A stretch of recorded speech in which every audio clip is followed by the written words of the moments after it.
সারা দেশে ক্যাডারদের দ্বারা পরিচালিত একটি সংগঠন ছিল। এই এসএম ফরহাদ যে ছাত্রলীগের সাবেক যুগ্ম সাধারণ সম্পাদক ছিল, এই ইস্যু নিষ্পত্তি করার কোনো সদিচ্ছা কখনোই আমরা বিশ্ববিদ্যালয় প্রশাসন লক্ষ্য করিনি। উপরন্তু তাকে আরো কিভাবে ফেভার করা যায় সেই সুতো তারা সবসময় সোচ্চার ছিল।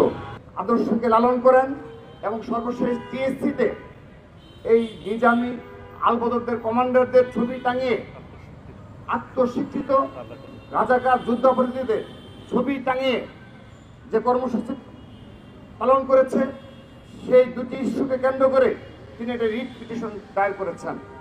কিন্তু তারপর থেকে এবং আমরা সেই রিট পিটিশন করে দেখেছি, সেখানে দেখেছি তিনি শুধুমাত্র এসএম ফরহাদ ইস্যুতেই তিনি আইনের দ্বারস্থ হয়েছেন এবং তার যে পদ এবং বিবেকবোধ থেকেই তিনি এই বিষয়ে সোচ্চার হয়েছেন। কিন্তু একটি রায়কে কেন্দ্র করে হঠাৎ করেই ঢাকা বিশ্ববিদ্যালয় পরিস্থিতিকে উত্তপ্ত করা হলো এবং আমরা লক্ষ্য করলাম সেখানে একটা ক্রেডিটবাজিরও খেলা চলেছে। এবং সেই ক্রেডিটবাজির খেলায় আমরা দেখেছি একজন আইনজীবী রয়েছেন, ঢাকা বিশ্ববিদ্যালয়ে নিযুক্ত প্রায় 12 জন আইনজীবীর মধ্যে সম্মানিত ভিসি স্যার এমন একজনকে নিযুক্ত করেছেন যিনি ছাত্র শিবিরের ঢাকা বিশ্ববিদ্যালয়ের সাবেক সাধারণ সম্পাদক এবং সে সময় সাধারণ সম্পাদক ছিলেন যখন ছাত্র শিবির রক কাটার জন্য সারা দেশে ক্যাডারদের দ্বারা পরিচালিত একটি সংগঠন ছিল। সে সময় তিনি ছাত্র শিবিরের ঢাকা বিশ্ববিদ্যালয়ের সাধারণ সম্পাদক হিসেবে দায়িত্ব পালন করেছেন।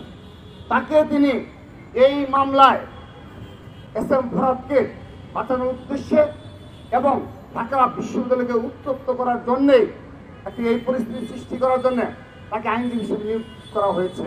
পরবর্তীতে আমরা দেখলাম যে মামলায় চাওয়া হয়েছে শুধুমাত্র এসএম ফরহাদের বিচার এবং মুক্তিযুদ্ধ বিরোধী এবং ডাকসুর গঠনতন্ত্র অনুযায়ী স্বাধীনতা বিরোধীদের ডাকসুতে অংশগ্রহণ করার সুযোগ রয়েছে কিনা এবং ছাত্রলীগের যারা সাবেক পদধারী নেতৃত্ব তাদের ডাকসুতে অংশগ্রহণ করার সুযোগ রয়েছে কিনা তিনি সেই ইস্যুতে শুধুমাত্র রিট পিটিশন করেছেন।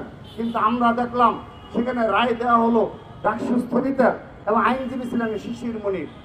আমরা এ দ্বারা কি বুঝতে পারি? ঢাকা বিশ্ববিদ্যালয় উত্তপ্ত করা হলো, বিনা কারণে ঘোষণা দেওয়া হলো, নির্বাচন বন্ধ হয়ে গেল।